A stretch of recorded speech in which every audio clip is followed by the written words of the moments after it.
minutes, ma belle. Donc, C'est un ça, sac de... c'est un cabas en coton.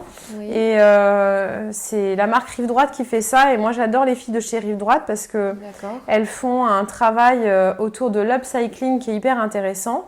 Ce tissu n'a pas été produit pour faire ce sac. Oui. Elles récupèrent des chutes de tissu qui sont inutilisées. Et en fait, il faut savoir que dans l'industrie du textile, il y a énormément de quantités de chutes de tissu qui ne sont pas utilisées et qui demandent une énergie folle à être transportées puis brûlées. Et ça produit en plus, avec la combustion, des émissions de gaz à effet de serre qui sont pas utiles. Et on est toujours en train de vanter le coton bio, mais le coton bio, par exemple, à produire, il est extrêmement énergivore. Alors qu'il y a des quantités de textiles qui ne sont pas utilisées et qu'on peut récupérer pour fabriquer. Donc elle récupère ces tissus. Oui. Et en plus de ça, ce que j'adore, c'est que elle fabrique au Maroc parce que 2 des créatrices sur les 3 vivent au Maroc, à Casablanca. D'accord. Et elles ont, plutôt que de monter une usine et d'avoir une structure lourde qui serait trop difficile à porter pour elles et qui les obligerait à produire énormément, elles ont préféré se remettre en lien avec plein de tailleurs, de couturiers, de gens qui savaient fabriquer et qui travaillaient dans l'industrie textile, Oui. qui étaient soit au chômage, soit un peu délaissés. Et elles leur apprennent à monter une structure de micro-entrepreneuriat avec 1 ou 2 personnes et donc de pouvoir avoir leur propre entreprise et de travailler pour elles, mais comme des fournisseurs et non pas comme des employés. Ça leur permet d'avoir une souplesse d'exécution et de pouvoir produire une petite quantité ou une plus grande en faisant appel à ces gens qui travaillent avec elles, mais qui peuvent se développer à leur tour et pas travailler uniquement pour elles, mais une fois qu'ils ont leur structure de créer, pouvoir travailler pour d'autres. Donc pour moi, ça c'est un business conscient qui est l'exemple de ce que le monde nouveau pourrait C'est une belle apporter. synergie. Hein. Oui, complètement. Et donc j'aime beaucoup... Énergétiquement, j'adore ces sacs parce que je connais leur histoire et puis je sais quelle femme. Oui, là, c'est du denim. D'accord. Voilà. Alors, dans mon sac, il y a mon enceinte dont je me sers pour donner mes cours de yoga, la Beat Pile. D'accord. Et elle est super parce qu'elle n'est pas très grande et elle a un son assez puissant. Il y a mon téléphone dont je me sépare quand même jamais. D'accord. Sauf pour dormir. Et puis après, je me fais des pauses à des moments choisis. Mais c'est vrai que si j'ai bien encore une addiction que j'assume, c'est celle-là. Je m'en sers pour passer la musique dans mes cours, je m'en sers même pour prendre des notes sur les cours que je vais donner et donc sur les postures. D'accord.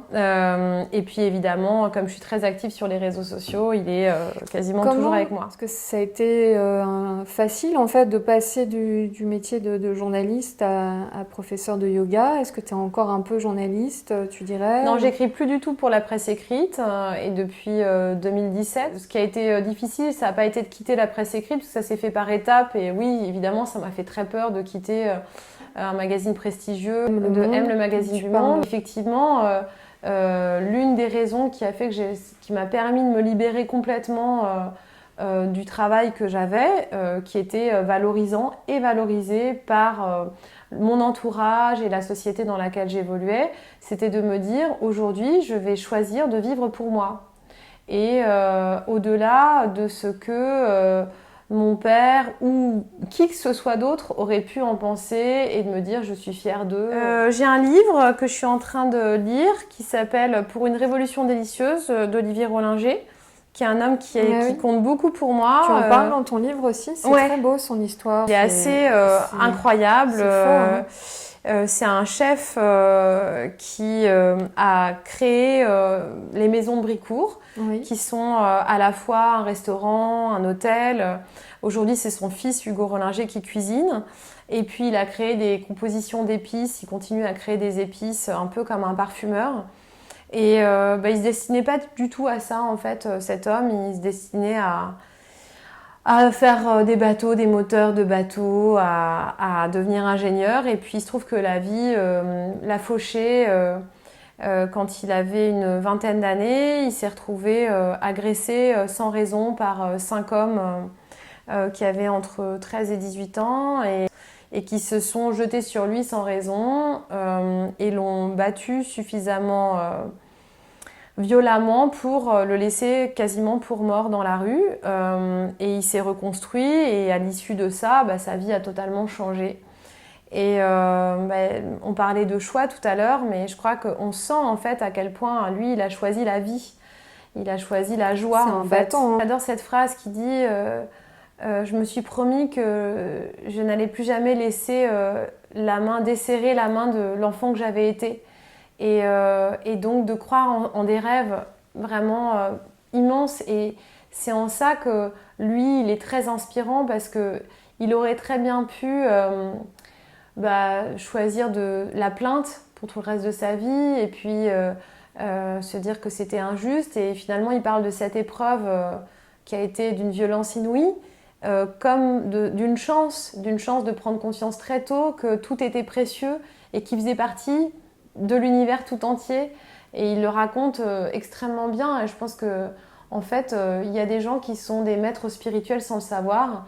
Lui, il fait partie de ces gens qui ont reçu des enseignements sans même s'en rendre compte à travers les épreuves de la vie. C'est un manifeste en fait pour dire que bien manger et le bon à table, ça n'est pas un caprice, c'est vraiment une histoire de survie. La survie, tu peux m'en dire un peu plus sur l'assiette et la survie? Eh bien, aujourd'hui, on a en France un problème avec la culture paysanne. Il y a un paysan par jour. Je crois que les chiffres doivent être, je ne sais pas les chiffres précis, mais on a énormément de paysans qui se suicident chaque année parce qu'ils sont pris dans un système qui les massacre complètement. Et on n'a pas beaucoup de regard et de bienveillance pour eux, c'est-à-dire de regarder déjà comment est-ce qu'ils vivent, de quoi ils ont besoin et à quoi ils doivent répondre comme exigence pour produire. Donc on est arrivé à un stade où beaucoup d'entre eux ne peuvent plus soutenir, supporter ces situations et du coup faire en sorte qu'on puisse à nouveau respecter et hisser sur un piédestal ces hommes qui nous donnent à manger chaque jour. Voir comment est-ce qu'on peut les aider à respecter la terre et tout l'écosystème avec lequel ils travaillent. Il y a beaucoup de paysans qui sont déjà conscients de ça, qui sont en mouvement. Et plutôt que de pointer du doigt les agriculteurs en disant il y aurait des gentils, il y aurait des méchants, l'idée c'est plutôt d'essayer à nouveau de se questionner en fait sur ces conditions de vie, de travail, de voir comment tous ensemble on peut réfléchir à les améliorer parce que sans eux en fait il n'y a plus rien à manger dans nos assiettes. Toutes les questions écologiques et environnementales qui sont absolument nécessaires si les chefs veulent avoir de bons produits à travailler et pouvoir continuer à servir des tables gastronomiques ou pas d'ailleurs, juste à proposer de la nourriture dans leur restaurant, ils ont besoin de travailler avec ces femmes et ces hommes qui cultivent la terre et qui ont besoin de la part de chacun d'entre nous d'un peu plus de respect et de prise de conscience de leur travail. Ça, je m'en sers à la fin de mes cours. Ah, j'ai adoré. Ça s'appelle un koshi. C'est merveilleux. Et oui, j'adore le son. Et je m'en sers en fait à la fin des cours pour voilà. J'ai même une brosse à dents recyclable. Enlever la tête de la brosse à dents, on ne change plus que la tête. Même cette partie-là, il la recycle. J'ai acheté ça au Naked Shop. Avec, j'ai mon dentifrice, c'est Pacha Mamaï. Je passe ma brosse à dents à sec dans cette espèce de petite pâte argileuse qui a un goût à la menthe.